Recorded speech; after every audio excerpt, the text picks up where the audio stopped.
श्रीराम समर्थ.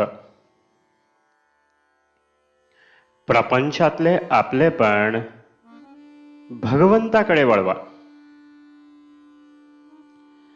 प्रेम हे सर्वांना उपजतच येत असते. हा माझा मुलगा, ही माझी मुलगी यांच्यावर प्रेम कसे करावे हे कोणी शिकवावे लागत नाही. एकदा आपले मानले की प्रेम आपोआप निर्माण होते. पण हे प्रेम सुद्धा खरे बघितले तर स्वार्थी आहे. मुलगा ऐकत नाही, तो वाटेल तसे वागतो अशी आपण तक्रार करतो. त्याच्यावर जर आपले खरे प्रेम असेल तर आपण तशी तक्रार करणार नाही. परंतु त्याच्या मागे हा माझे ऐकत नाही हा अहंकार, स्वार्थ आहे. एक गृहस्थ मला भेटले.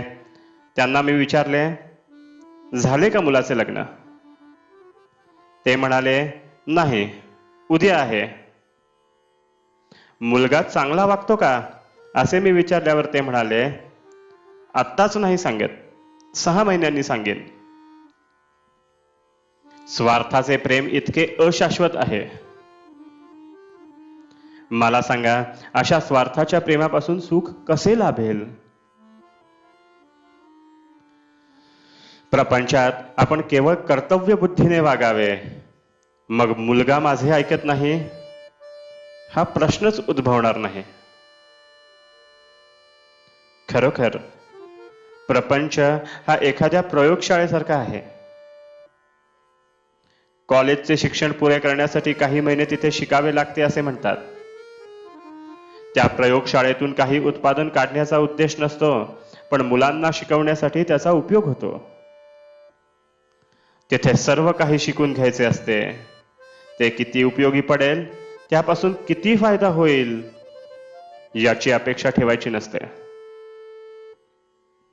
त्याप्रमाणे प्रपंच ही परमार्थाची प्रयोगशाळा समजावी. आजपर्यंतचा आपला अनुभव पाहिला तर आपण केले असे थोडेच असते. म्हणून परिस्थितीबद्दल फारशी काळजी न करता आपण आपले कर्तव्य तेवढे योग्य रीतीने करावे.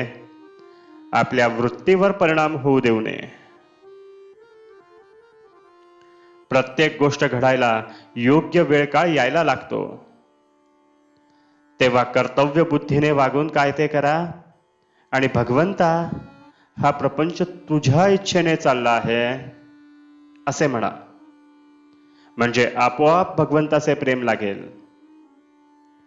प्रपंचातले जे आपलेपण आहे ते भगवंताकडे वळवा. घरातल्या मंडळींवर निस्वार्थ बुद्धीने प्रेम करायला शिका. म्हणजे परमार्थ आपोआप साधेल आणि आपलेपणा भगवंताकडे वळविल्यामुळे भगवंतावर प्रेम जडेल. याकरिता काही वेगळे करणे नको. हा आपलेपणा निर्माण होण्यासाठी भगवंता वाचून आपले नडते ही भावना झाली पाहिजे. याकरिता आपण त्याच्या अखंड सहवासात राहण्याचा प्रयत्न केला पाहिजे. त्याच्या नामस्मरणानेच ही गोष्ट सहज शक्य आहे. आजचे बोधवचन: वाचलेले विसरेल, पाहिलेले विसरेल, कृती केलेली विसरेल, पण अंतःकरणात घट्ट धरलेले नाम कधी विसरायचे नाही. जानकी जीवन स्मरण. जय जय राम.